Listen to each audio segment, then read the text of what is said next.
Badai COVID masih menerpa dunia. Memang sedikit beda analis dunia dengan analis Indonesia, datanya maupun perkataannya. Cina mengatakan tahun ini minus 6,8%. Indonesia tidak akan berani jujur begitu pastinya. Harus optimis. Apalagi mengungkap apa yang Goldman Sachs laporkan di CNN kemarin bahwa tahun 2022 akhir corona baru bisa hilang dari seluruh dunia. Nggak akan ada hal seperti ini di berita nasional. Tidak akan ada. Ya kita ketawa aja, monggo. Data di masa depan kan bisa disebut apa saja, termasuk perhitungan analisa jujur, realistik, yang pasti Indonesia minus juga. Lalu di tahun 2021, pejabat negara bilang Indonesia nanti akan naik 5,1%. Sekali lagi, pengamat ekonomi internasional hanya geleng-geleng kepala melihat optimisme Indonesia. Salah emangnya optimis? Oh ya enggak lah, bener banget dan harus optimis itu. Hanya ada hitungan realistik harusnya sebagai basis berkata optimisme itu. Misalnya, apa grand plan-nya? Bagaimana 5% itu diraih?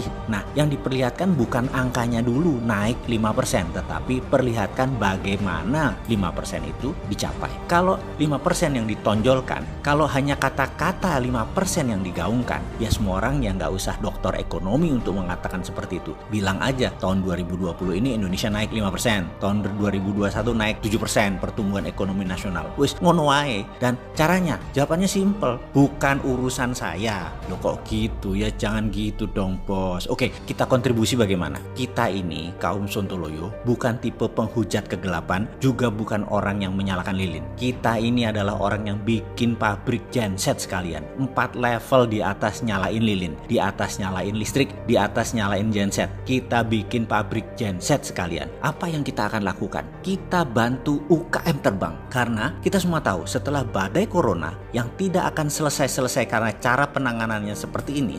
Sebentar. Saya minta semua pihak mengakuinya. Kita nggak serius menanganinya. Dan kalau dibilang nggak serius, jangan dibantah dulu sekarang. Nanti bantahannya akhir bulan Juni misalnya. COVID bener selesai atau jadi 30.000 yang terpapar. Kalau 30.000 artinya yang bener ya bukan pemerintah gitu loh ya. Kalau pemerintah bener, COVID hilang. Kalau COVID hilang dan benar apa yang dikatakan pemerintah hilang, saya balik badan. Saya yang saat ini mendukung apapun untuk kemaslahatan umat. Saya akan gaspol, saya dukung pol-polan pemerintah. Ada pengecualian, 4L. Tetap 4L mah sudah 5 tahun kita nggak doyan. Sulit saya demen sama 4L itu ya. Kalau di 30.000 yang terpapar, kita hanya minta sedikit kelapangan hati pejabat. Pakai cara bosman yang sudah banyak membanjiri ruang publik informasinya. Dan akui Anda salah, yalah nggak usah gitulah, nggak usah ngaku-ngaku lah, kita juga nggak maksa kok. Jadi ambil saja metodenya. Gimana? Begini kita sederhanakan strateginya. Salah satu caranya dulu kita perjelas. Di dalam pendanaan bisnis ada 2 rumus yang paling banyak dipakai. 1, pinjaman bank. 2, IPO. Pinjaman uang di bank syaratnya punya jaminan. IPO syaratnya lebih panjang lagi. Bagaimana kalau kita meniru sukses Cina membangun Shenzhen Exchange atau bursa equity UKM, di mana saat ini ada lebih dari 20.000 UKM terdaftar di bursa Shenzhen. Maka Indonesia harusnya punya bursa equity UKM tersebut. Seperti halnya Shenzhen Exchange. Pengelolanya swasta, lebih lincah,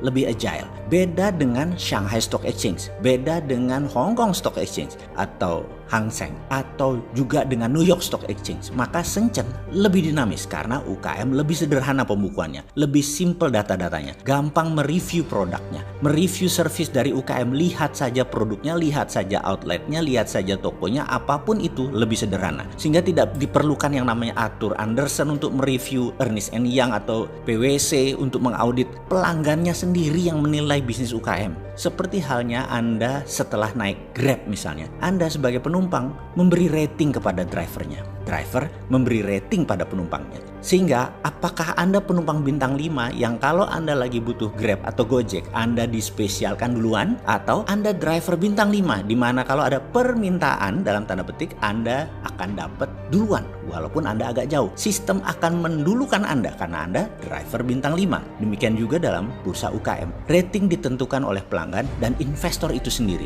Sang penyelenggara equity crowdfunding tidak bertanggung jawab atas investasi Anda di bisnis UKM. Dan dengan strategi ini ternyata Shenzhen UKM Marketplace sukses menghantar UKM scale up. Tiap tahun lebih dari 1.000 perusahaan jadi milioner asetnya dari bursa Shenzhen. Ke depan, Indonesia sudah bisa melihat dengan jelas badai pengangguran meningkat tajam karena social distancing mempengaruhi bisnis tradisional. Cara terbaik menangani pengangguran adalah dengan membuat UKM punya tempat untuk scale up secara cepat, masif, dan terstruktur. Itulah usul yang bisa membuat Indonesia naik ekonominya. Bagaimana? Mau coba? Masih harus nunggu COVID-19 terpapar 30.000 orang? Kok gitu sih kalian?